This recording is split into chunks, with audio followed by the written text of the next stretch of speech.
What's going on, everybody? Welcome to episode 92 of Lobbing Scorchers. Folks, we got a very special show for you today. We finally made it happen. We got the man himself on the show.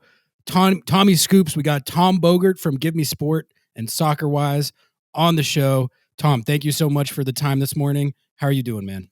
Thanks for having me. I love talking to you guys. I'm glad that, after you ran through as many guests as you could, it's like episode 92, things are getting stale. It's like, all right, fine. Like, we'll bring on Tom. Like, let's Hey, just, somebody's got to be a middle reliever kind of innings eater here. Like, you threw the closers, you brought up your top prospects, and then it was like, all right, man, it's July 15th. We need somebody to give us 5 innings. Like, let's go. to be fair, we did try to make it happen sooner, but this East Coast time zone is just a little hard to manage. We're laying one down at 7:30 p.m. Pacific, and then out there it's already 2 a.m. So I don't know how we're supposed to do that, but we made it happen. We got our asses up at 7:30 a.m. PT to make this happen. So that's how dedicated we are to the content. Tom, let's just get right into it because we got a lot of stuff we need to hit with you. Obviously, you're one of the most connected people in the game, so got insight on all kinds of behind the scenes stuff and really got knowledge of the whole league. So happy to get the chance to pick your brain. And we're going to start with some Seattle Sounders because that's the team that we cover primarily and are most interested in.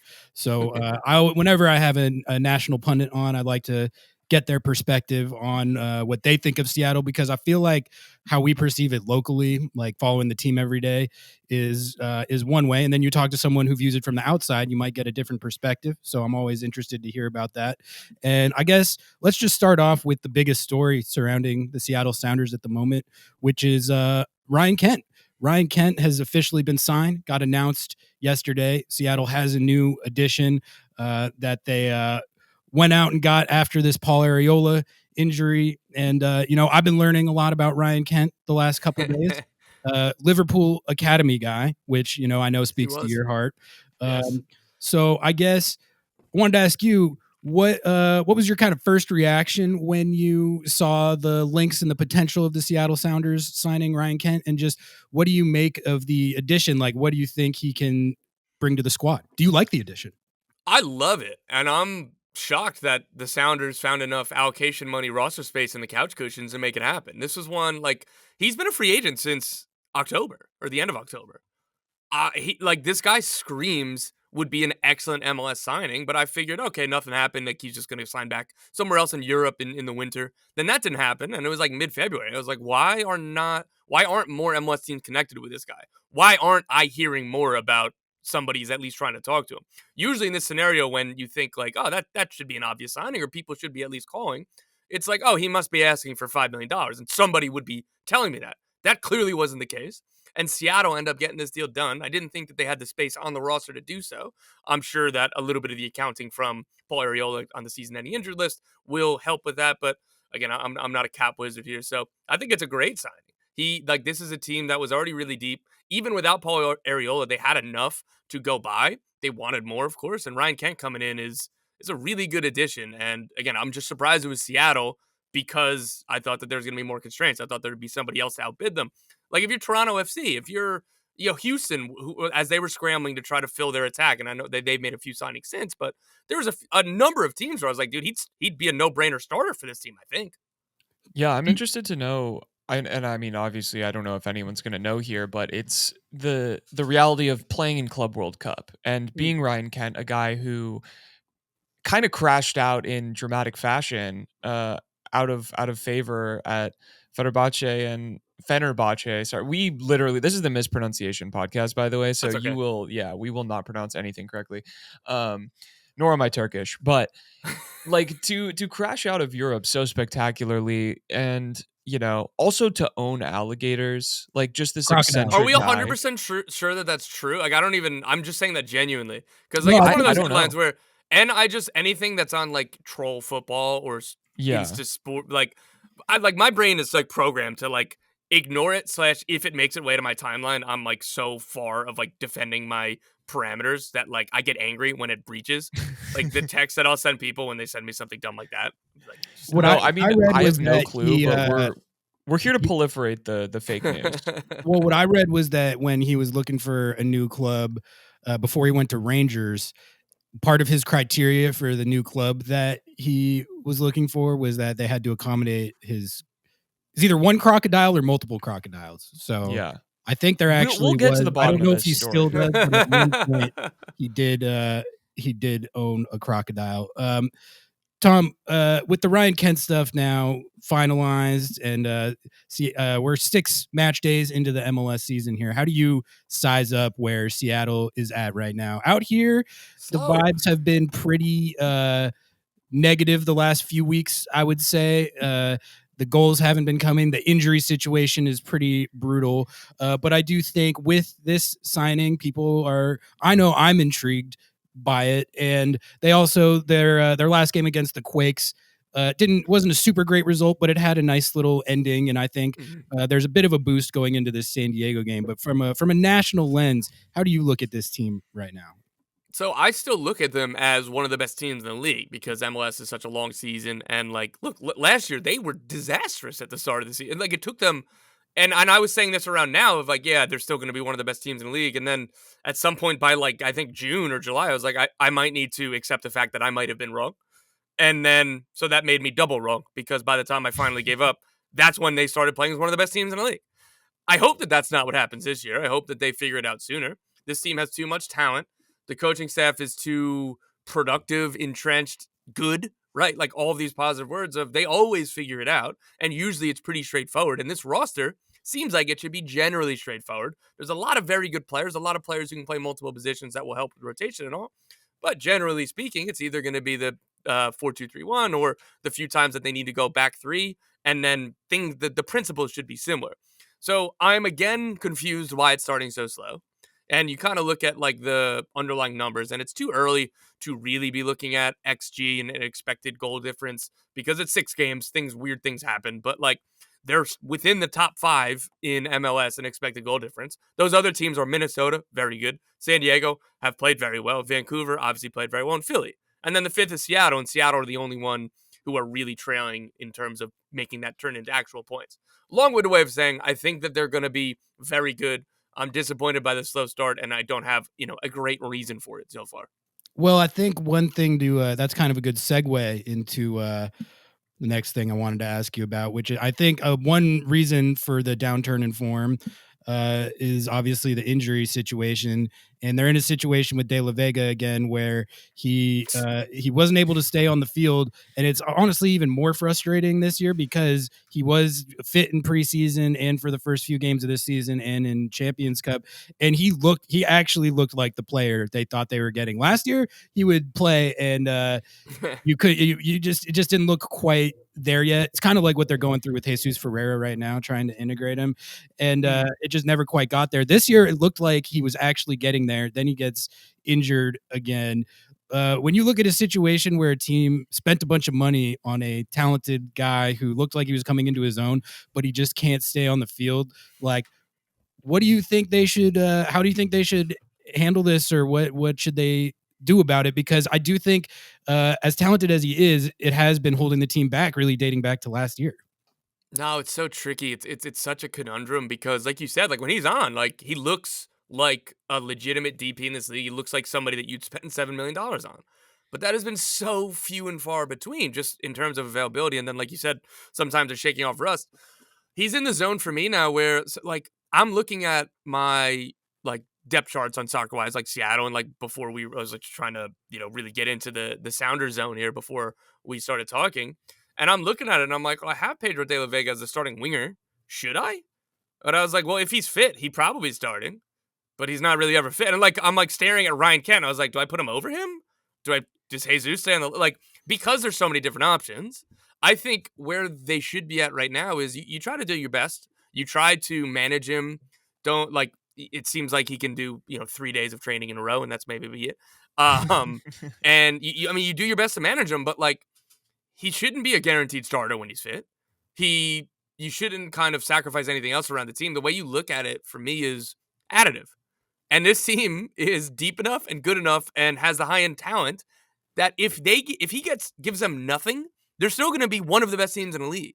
So you look at it as additive, and I know that might be difficult to get the best out of him, where he's just kind of off to the side. And hey, give us what you can give us, but we're not going to sacrifice the rest of the team for this. So it's a really tricky one. And you hope that he's able to find more consistent fitness and availability because that'll help him perform better. And it's just sad to see injuries kind of slow a player down. But if you're Brian Schmetzer, you can't be building anything around him because you can't rely on it.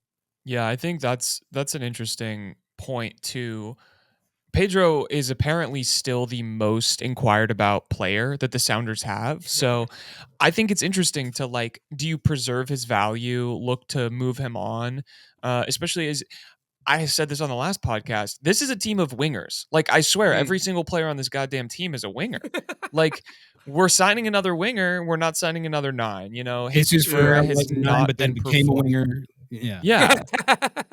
Exactly. Like, and Jesus Ferreira, you know, I think this is maybe, I guess let's hit the Pedro thing first of like, do you think that this is kind of where it's going to go, where they might have to just move off of him and hedge their bets there?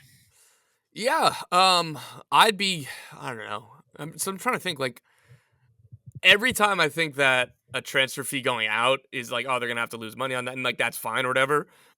Easier said than done. Like if it's ownership's money, right? Like, Right. and then if you're the front office, it makes it more difficult the next time you say, no, this is a $7 million player and it's going to work. But every time I kind of said that about some other players last winter, Argentine clubs went out and spent $10 million on Sebastian Driussi. Like Oh my God. Austin almost would have driven him to the airport. If they got $3 million, I was going to say, look, he's had some good times, particularly that 22 season. Just getting his salary off the books and just say, all right, like that's cool. And they got $10 million. I couldn't believe it. Yeah. Alan Velasco, I love him as a player. I think that he has potential to be what Boca Juniors paid for him. But it was still like whatever, $10 million in add-ons and a sell-on and everything else. Like, so that being said, maybe they could get $7 million for Pedro de la Vega from an Argentine team. And if that happens, I think you do it. But it's a lot of ifs. And what I would say is I would doubt that offer comes.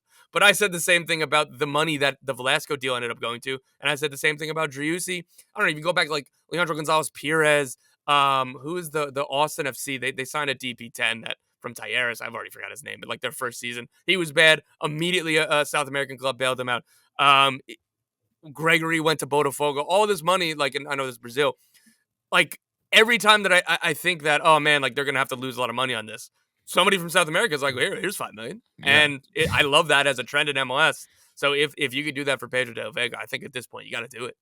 I just don't understand why River Plate did that with Driussi. Like that, I was very confused. It seems like it would be such an easy negotiation to be like, everyone knows that this guy doesn't want to be on your team, so we'll give you like $1 million or $2 million for him, I guess. And if you don't want to take it, keep him and see how it goes having a disgruntled player on your team. But they just shelled out the 10 mil. Like that's crazy. Well done by Austin. I don't know how that they really like in those negotiations. They got a bid from Estudiantes, which had an ownership that just it didn't matter what number they said. They weren't ever going to pay it.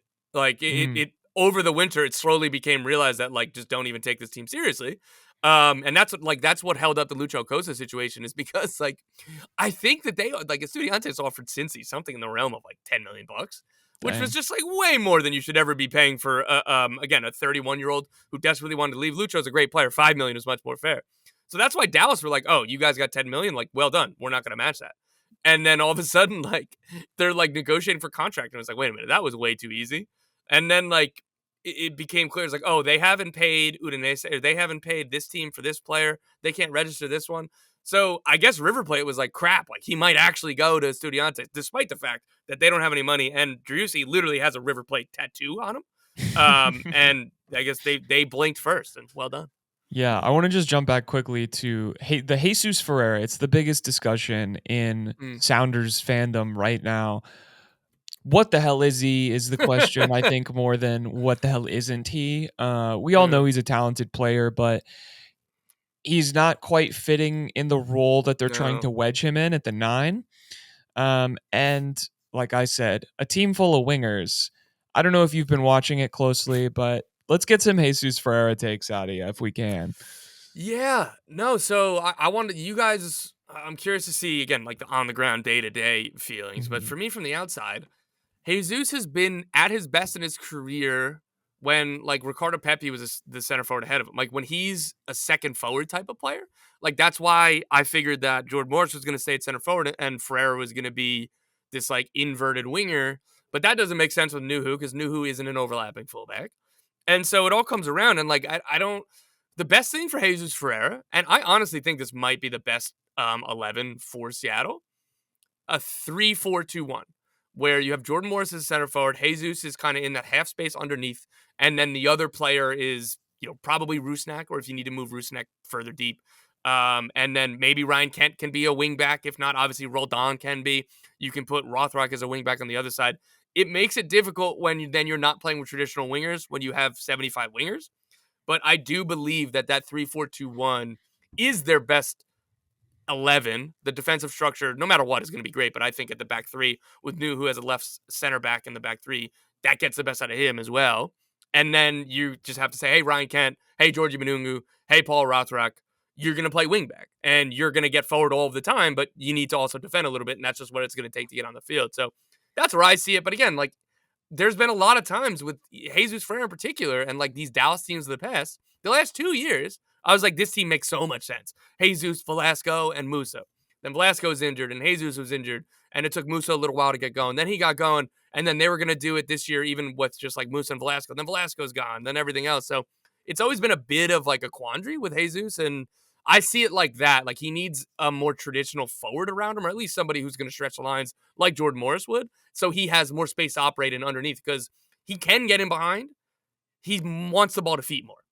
Yeah, I think the plan was to play him as a second striker off Jordan, to be fair. But that's still as a winger, and if he's on the left, which makes more sense with Pedro De La Vega on the right, you don't have an overlapping fullback of Nuhu's playing. So like that works as a solution, except not quite with this group of players. And not to mention, the problem when that was playing out was he's getting in the space of Albert Rusnak, who, yes, I'm sorry, like respect to both of the players, but Albert Rusnak is going to beat you out on that depth chart every single time. He is in practice a higher performing player, and that is his role to lose, which he's not going to lose that right now. Right. Like that's Brian's guy to start it and play. And so I feel like he's just in this weird odd man out scenario, but he's also in this situation where you can't not play him.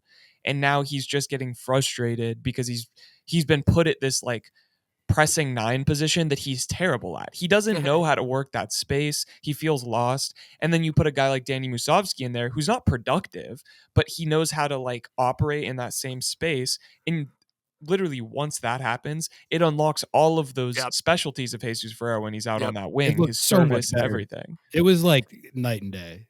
I totally agree. But so even with that too, it's like, if he's the 9, then again, you have Rusnak. They want to operate the same spaces. Yep. And like, there's no vertical threats on either wing the way that's structured, again, without Morris in the team. And I think that's another reason why Ryan Kent is going to make sense, because whether he's as a wing back or a winger, and like, again, I'm assuming that they're going to play the 4-2-3-1 more than anything else. Like Ryan Kent will go vertical and he's going to fit really well. And I think that's why, like, we haven't seen him play since October. And again, like you said, he wasn't shredding it at Fenerbahce, and he was really, really good for Rangers. But like, let's be careful. That's Rangers and Celtic would be two of the best, like the best 2 teams in MLS. And it was the third best. The third best team in Scotland. I don't know where they would finish in Major League Soccer. So like, just be careful with that. I think he's going to be really, really good for this team, but maybe it'll take a little time. That being said, when he gets up to full speed, I think stylistically he makes more sense for this group, for Jesus Ferreira, for some other players, for Rusnak. Like, that's going to open up so much more space. Yeah, the vertical threat was Paul Rothrock at least in the San Jose game, which actually was working quite well, but it was like a little one-dimensional. I think you're right. Like Ryan Kent, that's the exact kind of skill set that he can provide and hopefully add a boost to the team. And I like just looking into him a little more. I like the fire that he plays with. It seems like he's always running at 100 miles per hour, hard worker, which Brian Schmetzer is going to like. And it seems like, a little bit of an eccentric personality with the crocodiles and some of the other stuff you've heard about him, which has probably worked against him at some points, but I think for this locker room, it actually could be a good thing to have like a character guy like that. in there. Listen, if it could handle Dempsey, we can handle the crocodile guy. It's kind of similar idea in some ways. All right, let's move to some national stuff because we did have a couple headlines we wanted to hit with you, Tom.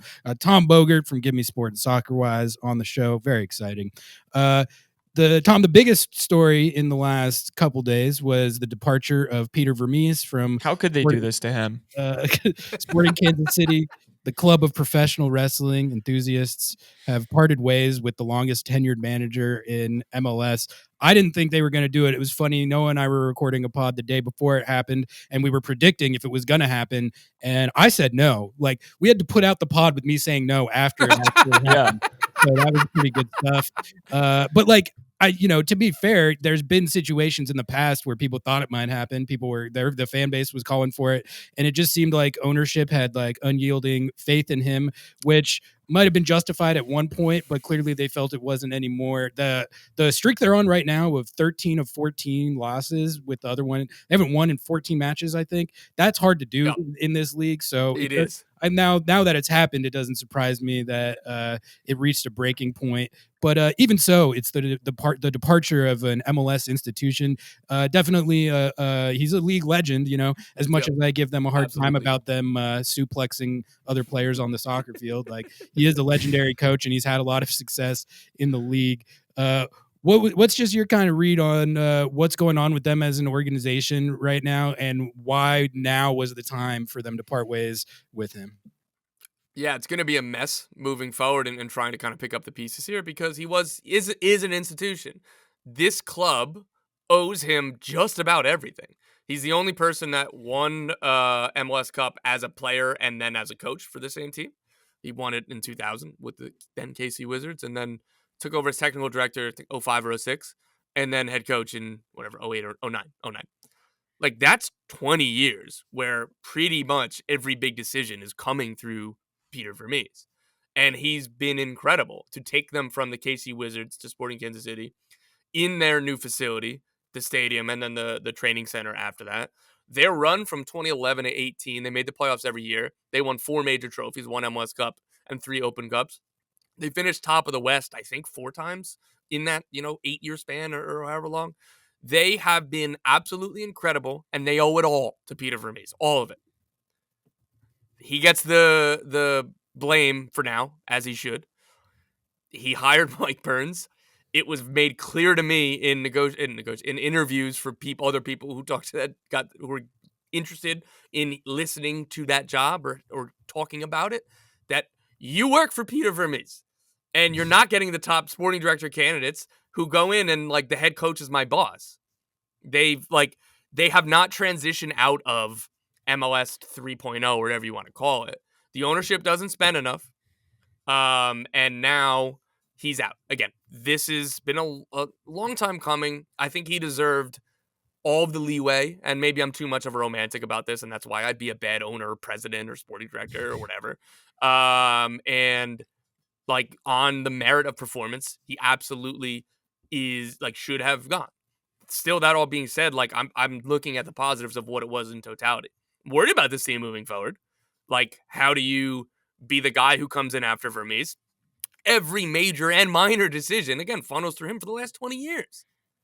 So people, like, somebody was like, oh, what about Jim Curtin? I was like, why in the world would Jim Curtin take this job? Why in the world would he? Why would, like, it's ahead of Montreal right now in the pecking order of the open jobs. Congratulations. Like, let's have the trophy parade right now. I feel like it isn't even like that, though. Yes, it is. Over Montreal, like, I don't mean to take Montreal out with a stray here, but that is a no contest. That's a no contest. But still, like, this, like, Mike Burns, that they hired as sporting director. Now him and ownership will be leading the search for a new head coach and all the, like, decisions therefore. You look at ownership, there have been, like, 2 single seasons where they've spent money. The Alan Polito year and then this winter. And I love the Dejan Jovic signing. I like what Manu Garcia has done so far. For 6 years, they haven't replaced Matt Beasley or Ilya Sanchez. Yeah. And, like, so, like, that's cool that they have a good 10 and a good striker, but it doesn't matter. Like, this team is not close to being competitive. The idea of doing it now is to maybe preserve the idea of 2025 won't be a lost year, like essentially the last few have been. But I think that this is going to be too far gone. And, like, Kerry Zvagnin He has been at this club since 2000. He was a player. His first season as a player was 2000. He retired in 08, 09. He's on the coaching staff. He's been here as long as Peter Vermees. So how much is actually going to change right away?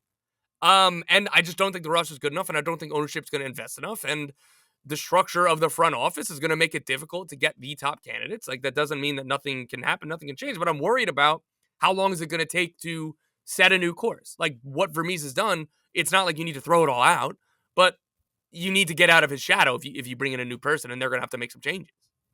Yeah, that's interesting. I am really interested to see how they like get dragged up kicking and screaming into the modern era of soccer, because when like I worked there for as an intern, and like it's a great place to work. They have a Yeah. great facility, one of my favorite stadiums in the entire league. The training center is amazing. The training center is where they train like all of the refs for the US. Like Oh, is that they right? have they have like such a great system there, great for coaching too. Like they have all their, you can do certifications and everything.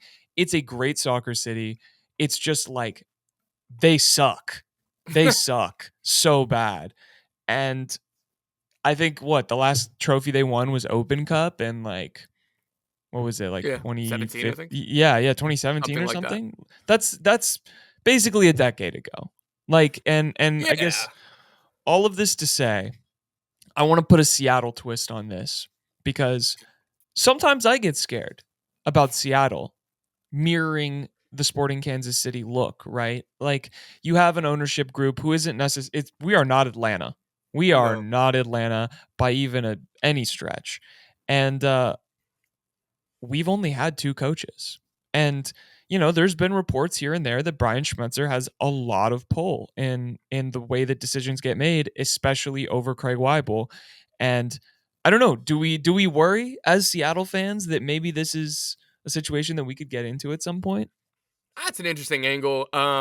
Anytime that a incredibly successful manager who's been there for a long time eventually leaves, there's going to be the worry. I don't have it as much, I think, for Seattle, right? Like, a lot's going to depend on how much money that they're going to put in the team, because while you say no, like Seattle haven't been Atlanta in terms of the investment, like on the field stuff and transfer fees and salaries, they haven't been what Kansas City has been. True. Like like what they did to get Dempsey, like that was real. Obafemi, I know like we're using examples from a long time ago, but even Pedro de la Vega, they got him for $7 million. I think it's pretty clear that by the additions and where the additions came from this winter, that there wasn't any money for transfer fees, because that's why there was a couple trades and you funded. That's what happens when you buy the rain. and I think that was a fine, like that's going to work out. It's just that can't be every year. And I'm not suggesting that it's going to be, but that would be the bigger worry, because again, I like Brian Schmetzer. Yeah, he has a lot of pull, as he should have a lot of pull. But there was Garth Lagerwey here before that helped set everything up. Again, Adrian and the ownership is where it starts. And I know that him and Schmetzer are close. Again, he's been there forever, as he should be. Like, he's earned all of this. I don't want any of this to sound like a critique. I'm less worried about Seattle in the inevitable scenario, 45 years in the future when Schmetzer isn't coaching the team, that it won't be the same concerns. There will be questions, because that is what's going to happen in any of these scenarios, but I think that they'll be fine. Yeah. Tom, I have to ask too. Sorry, Ari, I'm gonna ask one more here. What is your favorite Peter Vermees presser? He is our favorite flaming hot presser. Oh, it's a big content loss for us. It is. It is a big content. I'll tell you, first and foremost, I'll miss the sideline gifs. Like, I was just staring longingly at the fuck off. You love that gif. Yeah. I was just like looking at it yesterday. I was just like, good night, sweet prince. I hope that he goes to like MLS 360 so he can recreate some of these things. Oh my God, he would be such a good broadcaster, dude. I think he would. Yeah, like how they had Gio. He's low key funny. Like he's looks hilarious. Like a military guy with his demeanor, his on the field, his haircut, everything else. He's a funny dude. Like when you get him in off the record moments or like in low, like again, not on the field, he's funny. And like I've heard this from a lot of people. So I think that'll be nice. Like if he wants to be a manager again, and I'm sure he will because he's crazy competitive. One, he should based on merit. He shouldn't do it immedately. You need to have a little bit of time go by, because I don't think a lot like fans of like another team wouldn't be, I don't think, thrilled in this moment, even though maybe they should be. If he has 5-6 months doing media, I think fans are going to be juiced whenever he takes his next job. I totally agree. All right, Tom, we had one more national storyline we wanted to hit with you.